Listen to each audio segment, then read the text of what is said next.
જય શ્રી કૃષ્ણ દર્શક મિત્રો, આપ સૌનું સ્વાગત છે તમારી પોતાની ધાર્મિક યુટ્યુબ ચેનલ પર। આજના આ ખાસ વિડીયોમાં આપણે વાત કરવાના છીએ શ્રી કૃષ્ણ પૂર્ણ પુરુષોત્તમ પરમેશ્વર પુસ્તકની 16મા અધ્યાય પરની કથા, જે છે કાલ્યમર્દનની। જો તમે શ્રી કૃષ્ણ ભગવાન વિશે જાણવા માગતા હોય કે શ્રી કૃષ્ણજીને સમજવા માગતા હોય તો આ કથા પૂર્ણ સાંભળવી। ચાલો શરૂ કરીએ। કાળા નાગ કાલ્ય દ્વારા યમુનાનું જળ વિષયુક્ત બનાવવામાં આવી રહ્યું છે એવું જ્યારે ભગવાન શ્રી કૃષ્ણે જાણ્યું ત્યારે એમણે તુરંત જ એની સામે પગલાં લીધા અને યમુના છોડી બીજે વાસ કરવા જવાની ફરજ પાડી યમુના જળને શુદ્ધ કર્યું।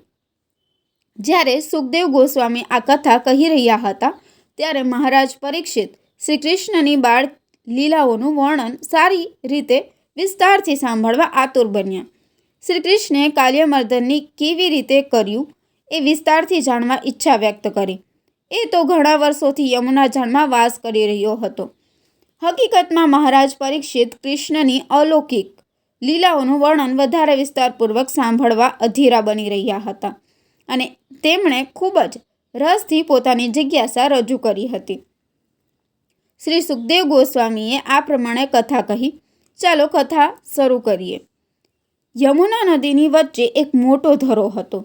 ત્યાં કાલ્ય નામનો એક કાળો નાગ રહેતો હતો। એના ઝેરથી આખો જળ સમૂહ એટલો બધો ઝેરી બની ગયો હતો કે તેમાંથી 24 કલાક ઝેરી હવા બહાર પસર્યા કરતી હતી। એ પ્રદેશમાંથી કોઈ પક્ષી પણ પસાર થાય તો તુરંત જ એ તરફડીને જળ સમૂહમાં તૂટી પડતું અને મૃત્યુ પામતું। આમ યમુના જળની ઝેરી હવાથી યમુના કિનારે આવેલા વૃક્ષો અને હરિયાળી પણ સુકાઈ ગયા હતા। આ મહાનાગના ઝેરની અસર ભગવાને નિહાળી કે આ મહાનાગના ઝેરથી વૃંદાવન નજીકનો સઘળો યમુના પ્રવાહ ઝેરી બની ગયો હતો। આ જગતમાં જેટલા અનિચ્છનીય તત્વો હતા એ બધાનો નાશ કરવા જ ભગવાન શ્રી કૃષ્ણે અવતાર ધારણ કર્યો હતો। એટલે તેઓ યમુના કિનારે આવેલા એક મોટા કદમ વૃક્ષ પર ચડી ગયા। કદમ પુષ્પ એક જાતનું પીળું ફૂલ છે અને વૃંદાવન પ્રદેશમાં જ તે નજરે પડે છે। વૃક્ષની ટોચ પર ચડી ગયા પછી ભગવાન શ્રી કૃષ્ણે પોતાનો કમરબંધ સખત રીતે બાંધ્યો અને કોઈ કુસ્તીબાજની પેઠે પોતાના હાથ લાંબા પહોળા કરી એમણે પહેલાં ધરાની મધ્યમાં ભૂસકો માર્યો।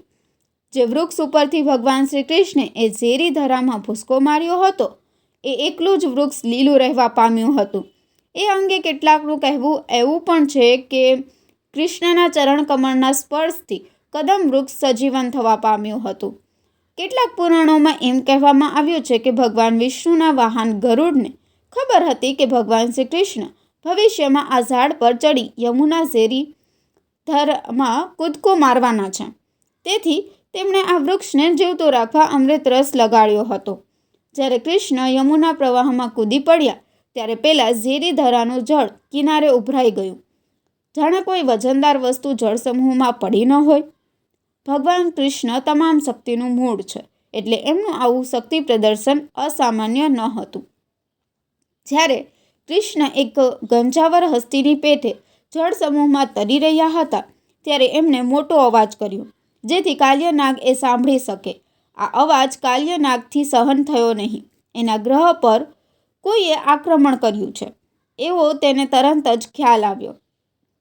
તેથી તુરંત જ એ કૃષ્ણ સમક્ષ ઉપસ્થિત થયો। કૃષ્ણ કાલ્યનાગને જ પણ અત્યંત આકર્ષક લાગ્યા। એમનો દેહ અત્યંત સુંદર તથા કોમળ હતો। એમના દેહનો રંગ ઘનશ્યામ હતો। એમના ચરણો કમલની દાંડી જેવા હતા। તેઓ શ્રીવત્સ તથા આભૂષણોથી શરણાગત હતા। સુંદર વંદનથી એ મધુર હાસ્ય વેરી રહ્યા હતા।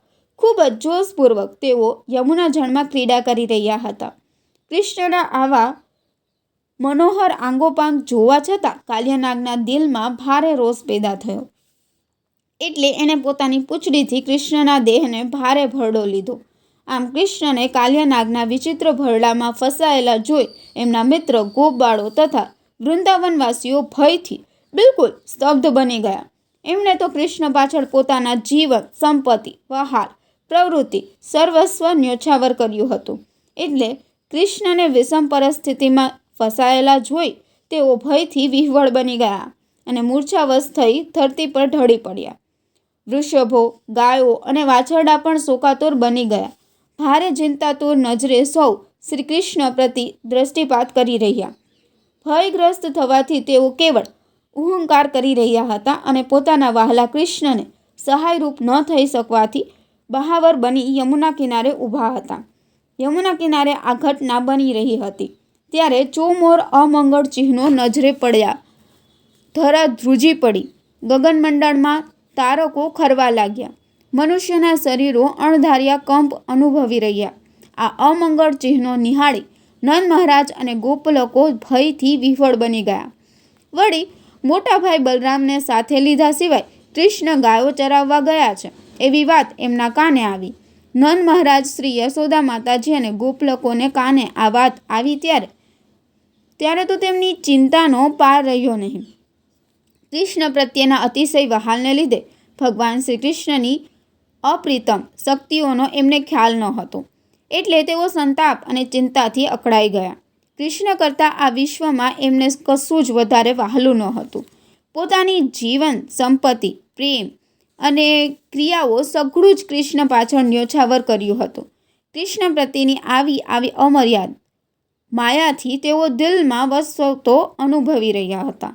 આજે કૃષ્ણનું જરૂર આવી બન્યું છે. બધા જ વૃંદાવનવાસીઓ કૃષ્ણ દર્શન માટે ઘર બહાર નીકળી આવ્યા. ટોળામાં બાળકો હતા, વૃદ્ધો તથા યુવાનો હતા, નારીવૃંદ અને પશુઓ પણ હતા. તમામ જીવાત્માઓ ત્યાં એકત્ર થયા હતા. ભગવાન શ્રી કૃષ્ણ એકલા જ એમના એકમાત્ર આધાર હતા એવું આ બધાના દિલમાં વસી ગયું હતું. આ ઘટનાઓ બની રહી હતી ત્યારે શ્રી બલરામને આ બધી વાતની માહિતી મળી. છતાં તે હસતા હસતા ઊભા હતા. પોતાના નાના ભાઈ કૃષ્ણ કેટલા શક્તિશાળી હતા તેનો એમને પૂરો ખ્યાલ હતો. એટલે આ ભૌતિક જગતના એક સામાન્ય સર્પ જોડે ભગવાન શ્રી કૃષ્ણ લડતા હતા. એમાં ચિંતાનું કોઈ જ કારણ ન હતું.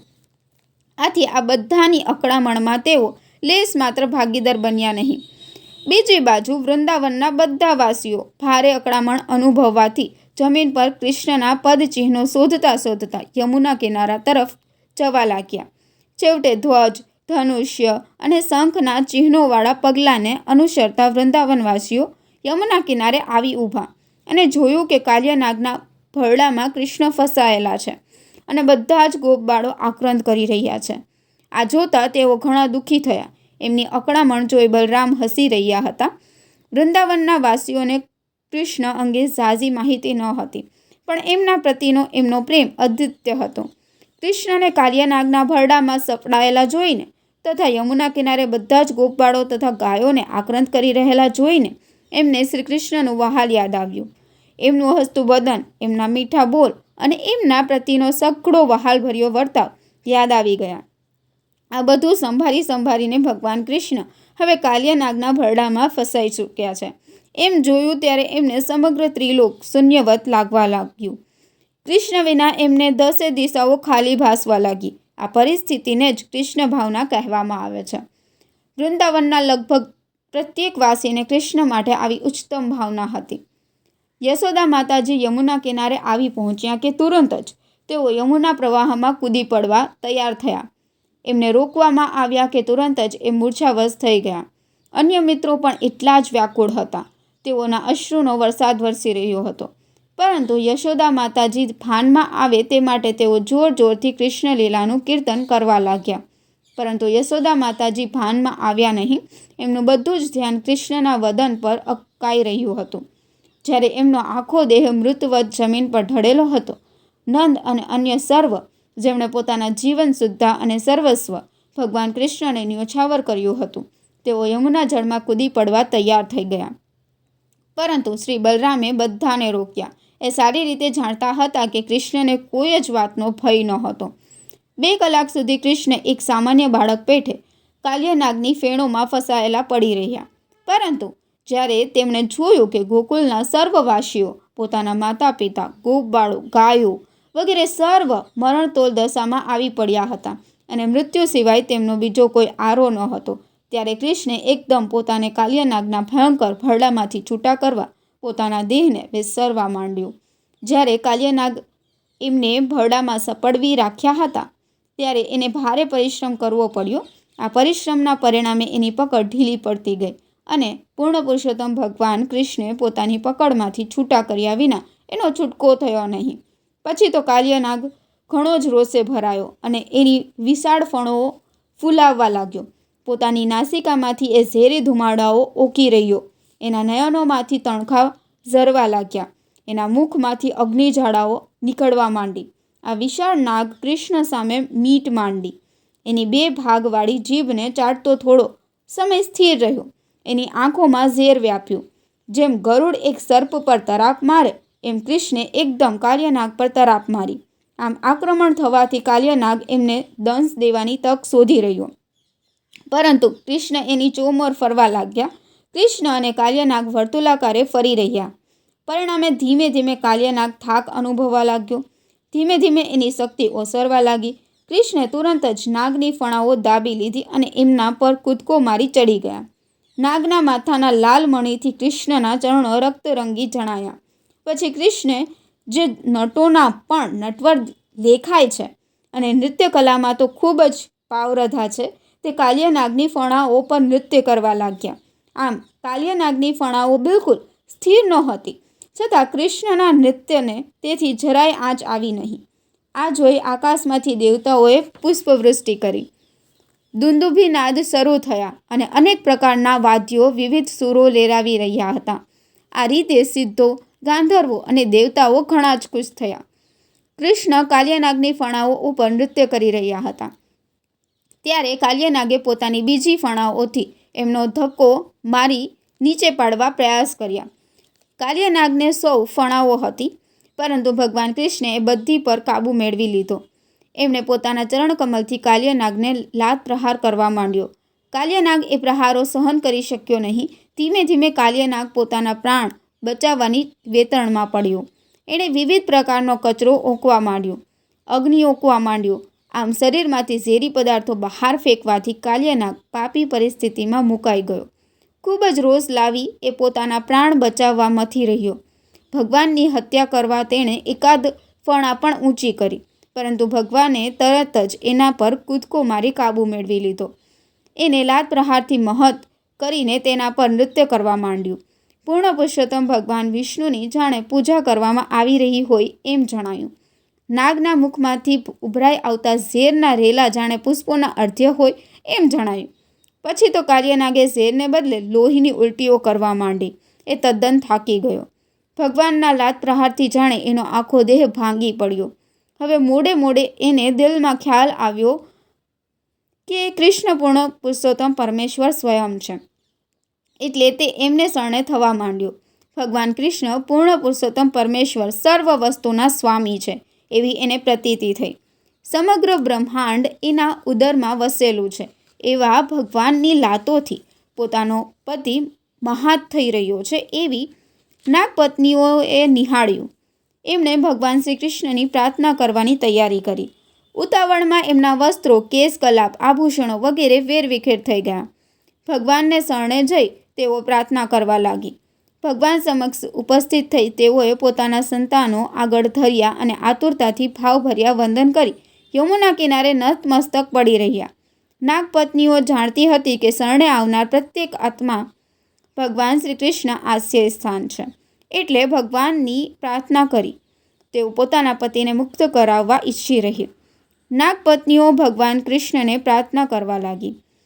ઓ વહાલા પ્રભુ, આપ સમદ્રષ્ટિ છો. આપને મન, આપના સંતાન, મિત્રો કે શત્રુઓમાં ભેદભાવ નથી. આપે કાલિયાનાગને જે શિક્ષા કરી છે તે યોગ્ય જ છે. ઓ ભગવાન, આ જગતમાં અંતરાયભૂત તથા તમામ તત્વોનો સંહાર કરવા આપે અવતાર ધારણ કર્યો છે. આપ સંપૂર્ણ સત્ય છો, એટલે આપની દયા અને સજા વચ્ચે પણ કશો જ ફર્ક નથી. એટલે દેખીતી રીતે કાલિયાનાગને આપ સજા કરતા જણાવ છો, પરંતુ તે એક રીતે આશીર્વાદ સમાન જ છે. આપ જ્યારે કોઈને સજા કરો છો ત્યારે એમ સમજવાનું હોય છે કે એની પાપી પ્રવૃત્તિઓના પ્રત્યાઘાતો નાબૂદ કરવામાં આવી રહ્યા છે. એટલે આપની સજા અમારા ઉપર એક આશીર્વાદ સમાન જ છે. એ દેખીતી જ વાત છે કે આ નાગના દેહમાં રહેલા જીવના પાપનો ઘડો ભરાઈ જ ચૂક્યો હશે, નહીં તો એને નાગનો અવતાર જ ક્યાંથી મળે. માટે આપ રોષે ભરાયા અને એમને સજા કરી એ ઘણું જ મંગલકારી છે. આ નાગે પૂર્વજન્મમાં દેખીતી રીતે જ વિવિધ ધાર્મિક પ્રવૃત્તિઓ આદરી હશે, નહીં તો આપ એના પર આટલા બધા પ્રસન્ન થાવો જ ક્યાંથી? અમને એ વાતનું જ આશ્ચર્ય છે.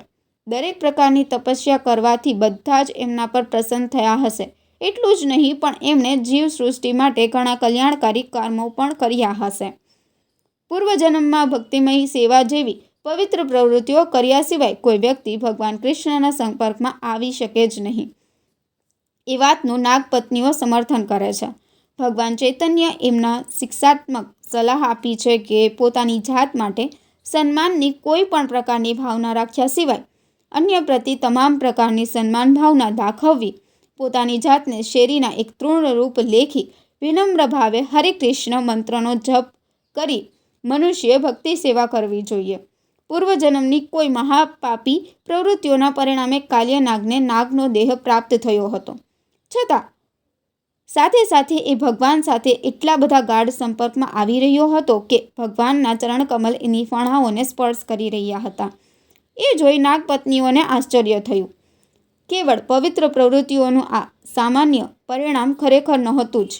આ બે વિરોધીભાસી પરિસ્થિતિઓ નાગપત્નીઓને અચંબો પમાડી રહી.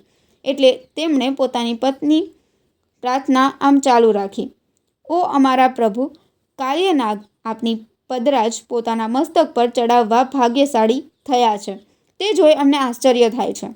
મહાન સંત પુરુષો પણ આવા સદભાગ્યની આશા રાખી રહેલા છે. આપના ચરણકમલની રજ માથે ચડાવવા લક્ષ્મી દેવીને પણ ભારે તપસ્યા કરવી પડી હતી. એ પરિસ્થિતિમાં કાલ્યને આટલી સહેલાઈથી એ ચરણકમળ પ્રાપ્ત થાય છે એવું બન્યું જ સી રીતે? આપના ચરણકમલની રજ પ્રાપ્ત કરવા જે ભાગ્યશાળી નીવડ્યા છે તે લોકો વિશ્વની સર્વોત્તમ પદવી અર્થાત શ્રી બ્રહ્માજીનું સ્થાન પ્રાપ્ત કરવાની પણ પરવા કરતા નથી, એવું અમે અધિકૃત સ્થળોએથી સાંભળેલું છે. સ્વર્ગનું રાજ્ય મેળવીને કે બ્રહ્માંડનું સામ્રાજ્ય પ્રાપ્ત કરવાની પણ એમને પડી હોતી નથી. આવા લોકો સિદ્ધ લોકો જેવા પૃથ્વી પરના ગૃહમંડળો ઉપર પણ અધિપત્ય ભોગવવા ચાહતા નથી. વળી યોગ પ્રક્રિયાથી પ્રાપ્ત થતી યોગિક શક્તિઓ ધારણ કરવાની મહત્વાકાંક્ષા પણ તેઓ ધરાવતા નથી. વળી આપની સાથે તાદાત્મ્ય સાધી તેઓ મુક્તિ મેળવવાની પણ આશા રાખતા નથી. ભૌતિક પ્રકૃતિના ખૂબ જ ઘૃણાસ્પદ પ્રકારના જીવનથી પોસાયેલી યોનિમાં જન્મ પામી તમોગુણી નાગનું જીવન ધારણ કરવા છતાં આ નાગરાજે ઘણી જ વિરલ સિદ્ધિ પ્રાપ્ત કરી છે. આ બ્રહ્માંડમાં ઘૂમી રહેલા અસંખ્ય જીવાત્માઓ વિવિધ પ્રકારના જીવનોના અનુભવો મેળવી કેવળ આપની દયાથી જ મહાન સદભાગ્ય મેળવી શકે છે.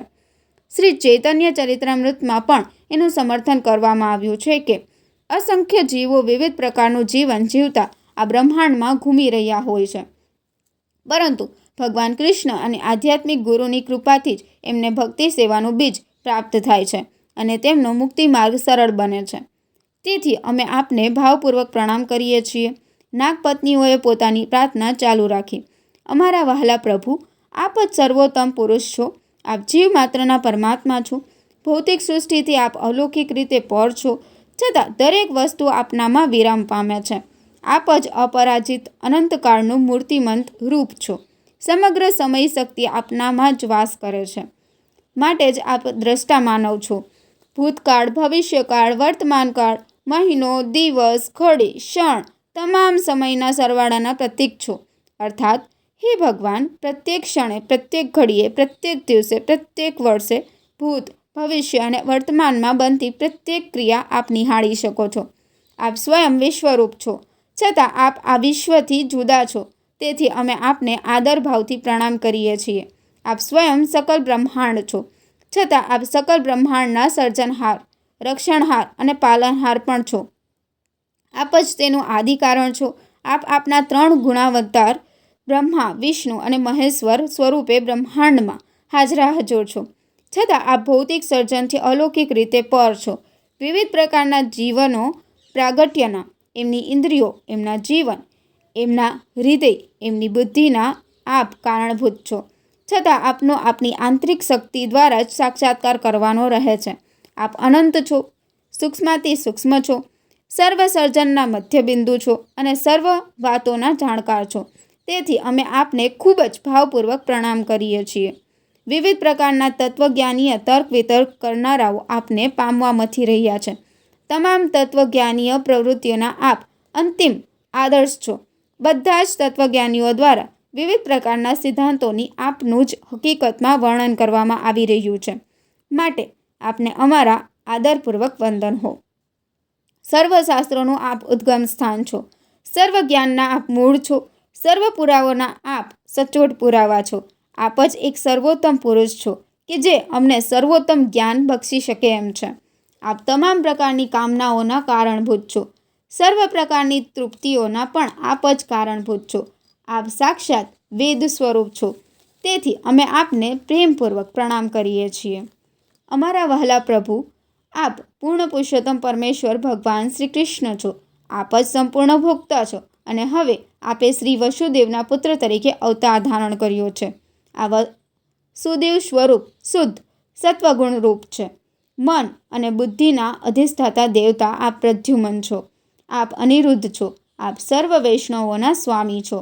વાસુદેવ, પ્રદ્યુમન, સંકર્ષણ અને અનિરુદ્ધ એમ આપના ચતુર્વ્યુહ અંશા વિસ્તાર દ્વારા માનસને બુદ્ધિના વિકાસના આપ કારણભૂત છો. કેવળ આપની પ્રવૃત્તિ માત્રથી જ જીવાત્માઓ વિસ્મૃતિના આવરણમાં ઘેરાઈ જાય છે અથવા પોતાના અસલ સ્વરૂપને પીછાને છે. શ્રીમદ્ ભગવદ્ ગીતાના 15મા અધ્યાયમાં પણ આ હકીકતનું સમર્થન કરવામાં આવ્યું છે. પ્રત્યેક હૈયામાં પરમાત્મા તરીકે ભગવાનનો વાસ છે અને એમની હાજરીથી જ જીવાત્મા કાં તો પોતાને વિસરી જાય છે અથવા તો એને પોતાના અસલ સ્વરૂપનું ભાન થાય છે. અમારા બધા જ કર્મોના સાક્ષીરૂપ આપ અમારા હૈયામાં જ બિરાજો છો. એ અમે આંશિક રીતે સમજી શકીએ તેમ છીએ, પરંતુ આપની એ હાજરીનો અનુભવ કરવાનું ઘણું જ દુષ્કર છે. જો કે કંઈક અંશે આપણે પ્રત્યેક એવો અનુભવ કરી શકીએ છીએ. આપ ભૌતિક અને આધ્યાત્મિક બંને પ્રકારની શક્તિઓના સર્વોત્તમ સંચાલક છો. તેથી ભૌતિક સૃષ્ટિથી પર હોવા છતાં આપ સર્વોત્તમ નાયક છો. આપ આ ભૌતિક સૃષ્ટિના સાક્ષી, સર્જક તથા અંગભૂત પદાર્થ છો. તેથી અમે પૂર્ણ આદરભાવથી આપને વંદન કરીએ છીએ. અમારા વહાલા ભગવાન, આ સૃષ્ટિના સર્જનની બધી બાબતમાં અંગત રીતે આપને કશો જ પરિશ્રમ વેઠવો પડતો નથી. આપની વિવિધ પ્રકારની શક્તિઓ જેવી કે સાત્વિક, રાજસિક તથા તામસિક વગેરેના વિસ્તારથી આપ આ સમગ્ર બ્રહ્માંડનું સર્જન, પાલન તથા સંહાર કરો છો. તમામ શક્તિના સંચાલક તરીકે આપ કેવળ ભૌતિક સૃષ્ટિ પર દ્રષ્ટિપાત જ કરો. સૃષ્ટિનું સર્જન કરો, એમાં વિવિધ પ્રકારના ભૌતિક પ્રકૃતિના બળોમાં શક્તિ સંચાર કરીને વિવિધ પ્રાણીઓ વિવિધ રીતે વર્તે એવી પણ આપ યોજના કરી શકો છો. તેથી જ આ જગતમાં આપની પ્રવૃત્તિઓ કેવી રીતે કામ કરી રહી છે તેનો કોઈ તાક કાઢી શકે એમ નથી.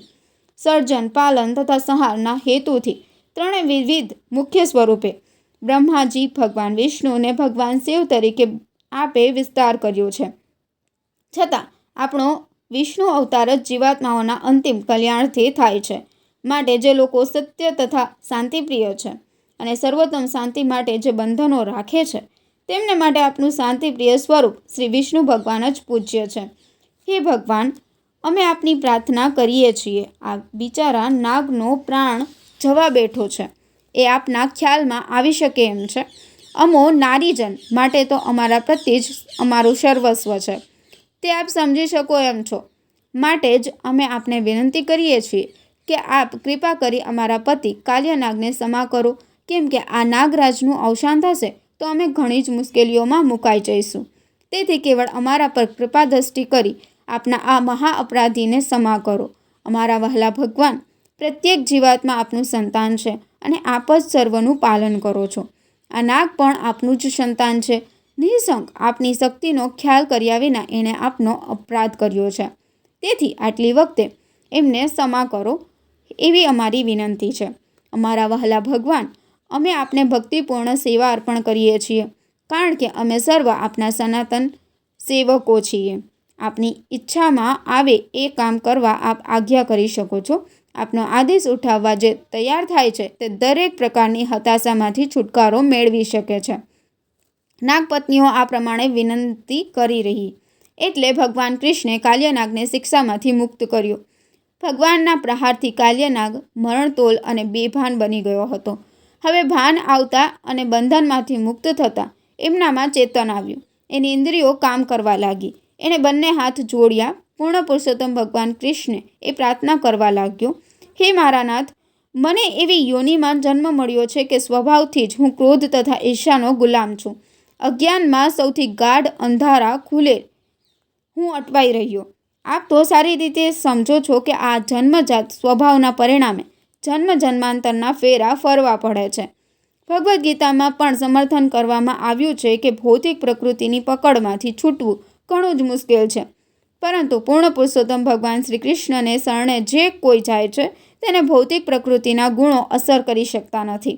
મારા વહાલા ભગવાન, જે મૂળ પ્રકૃતિના ગુણોથી આ બ્રહ્માંડનું સર્જન થયું છે તેના મૂળ સર્જક આપ છો, અને જે પ્રકારની વિવિધ ભાવનાઓથી જીવાત્માઓ વિધિવત પ્રકારના શરીરો પ્રાપ્ત કરે છે તે ભાવનાઓનું મૂળ કારણ પણ આપ છો. ઓ મારા ભગવાન, હું સર્પયોનિમાં જન્મ પામ્યો છું, તેથી સ્વભાવથી જ હું ક્રોધી છું. આપની કૃપા વિના મારો એ મૂળગત સ્વભાવ હું વિસરી જાઉં એ સી રીતે સંભવી શકું? આપની માયાના બંધનમાંથી છૂટવું એ મહા મુશ્કેલ વાત છે. આપની માયાથી અમે ભૌતિક બંધનમાં ફસાઈ રહ્યા છીએ. માટે હે મારા નાથ, મારી આ અનિવાર્ય સ્વાભાવિક વૃત્તિઓ માટે મને ક્ષમા કરો. હવે આપની ઈચ્છામાં આવે તેમ આપ મને મારી શકો છો યા ઉગારી શકો છો. નાગરાજ કાલ્યની આ પ્રાર્થના સાંભળી નાનકડા માનવ બાળના રૂપે લીલા કરી રહેલા પૂર્ણ પુરુષોત્તમ પરમેશ્વરે આદેશ આપ્યો, આ સ્થળનો એકદમ ત્યાગ કરી તારે સમુદ્રમાં વાસ કરવો. આ આદેશનો તાત્કાલિક અમલ કરવો. તારા કુટુંબ કબીલાને પણ સાથે લેતા જવું. તારી પત્નીઓ, તારા સંતાનો, તારું કશું જ અહીં રહેવું ન જોઈએ. યમુનાના જળને હવે કદી ઝેરી બનાવીશ નહીં. ગાયો તથા ગોપબાળો કોઈ પણ જાતના અંતરાય કે મુશ્કેલી વિના તેનું પાન કરી શકે એવો પ્રબંધ કર. કાલ્યને આપવામાં આવેલા આ આદેશની સર્વ કોઈને જાણ કરવામાં આવી, એટલે કાલ્યનાગનો હવે કોઈ પણ જાતનો ભય રહ્યો નહીં. કાલ્યમદનની આ કથા સાંભળનાર નાગ માત્રની કોઈ પણ દ્વેષી પ્રવૃત્તિથી ભય પામશે નહીં. ભગવાન કૃષ્ણે એવી પણ ઘોષણા કરી કે આ કાલ્યનાગના જે ધરામાં મેં અને મારા ગોપ મિત્રોએ સ્નાન કર્યું છે એમાં જે કોઈ સ્નાન કરશે અથવા એક દિવસનો ઉપવાસ કરી કોઈ પોતાના પિતૃઓને અર્ધ્ય આપશે તે તમામ પ્રકારના પાપના પ્રત્યાઘાતોથી મુક્ત થશે. ભગવાને કાલ્યનાગને પણ આશ્વાસન આપ્યું, તું ગરુડના ભયથી અહીં ભાગી આવ્યો હતો. સાગર કિનારાના સુંદર સ્થળે એક શિકાર કરવા માંગતા હતા, પરંતુ હવે તારા મસ્તક પર ઠેર ઠેર પડેલા મારા ચરણ સ્પર્શના નિશાનો જોઈ ગરુડ તને કદી સતાવશે નહીં. કાલ્યનાગ તથા તેની પત્નીઓ પર આમ ભગવાન શ્રી કૃષ્ણ પ્રસન્ન થયા. ભગવાનની આજ્ઞા માથે ચડાવી નાગપત્નીઓ તુરંત જ સુંદર ઉપહારો સહિત ભગવાનની પૂજા કરવા લાગી. સુંદર વસ્ત્રો, પુષ્પો, ફૂલમાલાઓ, ઝવેરાત, આભૂષણો, ચંદનલેપ, કમળ પુષ્પો તથા ફૂલહારથી તેમનું સ્વાગત કર્યું. આ પ્રમાણે તેમણે જેનાથી પોતે અત્યંત ડરતા હતા તે ગરુડના સ્વામીને પ્રસન્ન કર્યા. આમ ભગવાન શ્રી કૃષ્ણની આજ્ઞા મસ્તક પર ચડાવી તે બધા જ યમુના જળના ધરાને છોડી ગયા. આ પ્રમાણે કૃષ્ણ પૂર્ણ પુરુષોત્તમ પરમેશ્વરના કાલ્યમર્દન એ નામના 16મા અધ્યાય પરના ભક્તિ વેદાંત ભાવાર્થો પૂર્ણ થાય છે. તો મિત્રો, આ હતી શ્રી કૃષ્ણ અને કાળિયાનાગની કથા. જો તમને આ કથા સારી લાગી હોય તો વિડીયોને લાઇક કરો અને આવી નવી કથાઓ સાંભળવા માટે અમારી ચેનલને સબસ્ક્રાઈબ કરવાનું ભૂલશો નહીં. ફરી મળીએ અગલા વિડીયોમાં. ધન્યવાદ. જય શ્રી કૃષ્ણ.